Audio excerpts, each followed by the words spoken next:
ଚାରିଆଡେ ଖାଲି ପାଣି ଆଉ ପାଣି। ବନ୍ୟା ଜଳ ପୁରା ଗାଁକୁ ଆମର ଘେରିକି ପୁରା ରହିଯାଇଛି। ଆମ ଘରକୁ ବୁଲି ଯାଇଥିଲି। ବନ୍ଧ ଉପରେ ଗାଡି ରଖି ଆମର ସାନ ଭାଇ ଗୋଟେ ସିଏ ଗୋଟେ ଡଙ୍ଗା ଛୋଟ ଡଙ୍ଗା ଯୋଉଥିରେ ମାଛ ଧରାଯାଏ।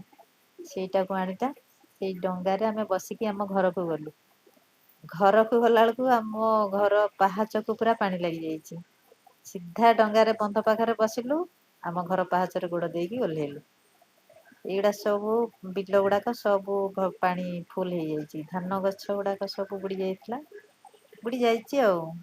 ସେ ଯୋଉ ପନିପରିବା ସବୁ ଲଗେଇଥିଲେ ସେଇଗୁଡା ବି ସବୁ ଉପୁଡି ଯାଇଛି।